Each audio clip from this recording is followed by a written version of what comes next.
It's the word you keep hearing about over and over, a recession. Whether you're a vendor or a customer, everyone worries about how they'll be affected. In a recession, there's usually less of everything going around, less money, less spending, less supply, and of course, less demand. But it's the potential closure of businesses and unemployment that many fear the worst. Fortunately, there's a lot that can be done to manage against that. Hi, it's Talish from Printify, and I'm gonna share a couple tactics that you can apply to your print-on-demand business and help your store stay recession-proof. Prices are the first thing anyone notices in a recession. With less money to spend, people are more concerned with getting as much value as possible. This can lead to a lot of hesitation about purchases that are non-essential. While it might be tempting to reduce prices to keep up, dealing with inflation is unavoidable.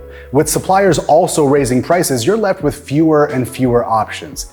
Take the hit to your margin to keep customers, or also raise prices to even things out. But there are things that can be done to get your customer over the line, starting with pricing your products differently. Products with identical prices don't offer the same value to a customer. If it costs the same to get a patterned shirt as a solid shirt, for example, why would I buy it? But if the price reflects a difference, whether it's more or less, I'm aware of it. The value for what I'm getting in return for more or less money spent becomes obvious. This includes ending your prices with a 9. It's known as charm pricing, and it's when you see prices ending with a $1.99 or a $12.49. Studies find that sometimes items priced like this tend to even outsell lower priced products. That's because customers associate items with these prices as bargains or deals. Secondly, value can also be added by putting items together in bundles. Similar products grouped together in a set with a discount can make a sale more appealing.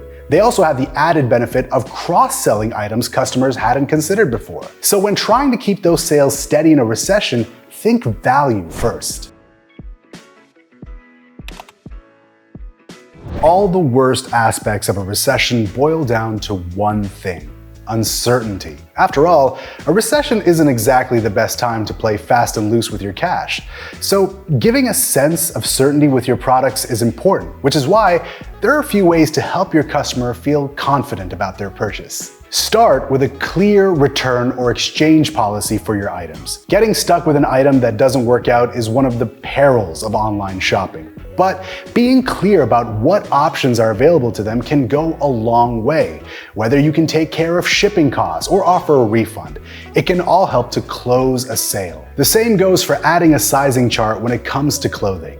If you're spending a little extra when money is tight, you want to make sure that cool shirt you're buying isn't. A sizing chart assures your customer that they know what they're getting, and many will go the extra step to check if it means not losing out on their hard-earned cash. Another simple method to reassure your customer about their purchase are reviews. People check reviews for everything, and that's even more true in a recession.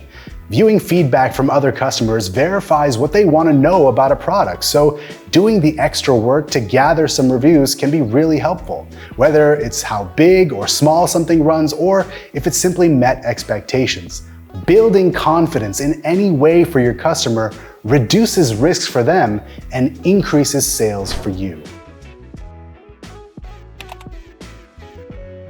For all the stresses that come with a recession, shopping shouldn't be another. After all, that's why they call it retail therapy and not retail trauma. But when shopping online, something small can be enough to keep a person from checking out, which is why finding ways to encourage your customer to complete a sale is important. It's known as eliminating friction. One of the most common ways to do this is by introducing urgency. It's a way to motivate your customer to buy an item quickly or else they lose out. This can be done by billing your product as a limited run or to order it before midnight. It's about building a sense that there's a small window of opportunity to get what you want. Careful though, don't be that person selling tickets to an event who's always almost all out. You only fall for that once. Another common way to eliminate friction is with a last-minute promo code. It's a code that applies a discount at checkout, which is only available for a limited time. Customers are likely to complete a sale knowing there's a way they can save if they buy now. These can be linked to a particular month, a holiday, or even a season. It serves the dual purpose of providing urgency and value at the same time. And never forget freebies. Whether it's a product sample or stickers, everyone loves getting free stuff. But more importantly, it highlights a key element to getting a sale: reciprocity. People are more likely to offer your brand something if they get something in return. Recessions aren't only a time to tighten your belt with spending, but also with selling. There's no better moment to take a good hard look at underperforming products. After all, a leaner inventory helps people get to the items they're more likely to buy. It might not be fun confronting all the ideas that didn't quite pan out, but it is useful, even if it means selling those items for the original wholesale cost. The one thing to keep in mind is this: cash in the bank is always better than dust on the shelves. You'll want to start by putting product badges on these items. These can be something that highlights it, like designer's choice or top rated.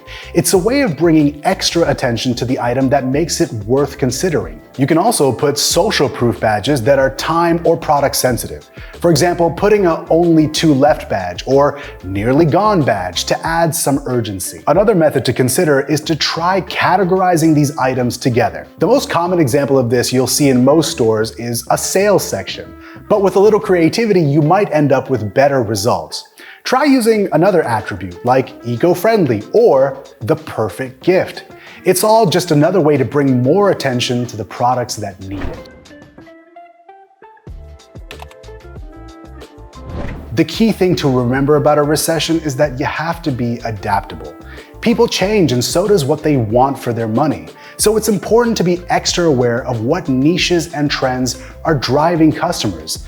Double down on marketing your products through all the channels available to you, and don't be afraid to lean into something new. Experiment with what drives people emotionally, and you'll be surprised by what you find. Leave us a message in the comments to let us know what works or doesn't work for you. And be sure to hit that like and subscribe.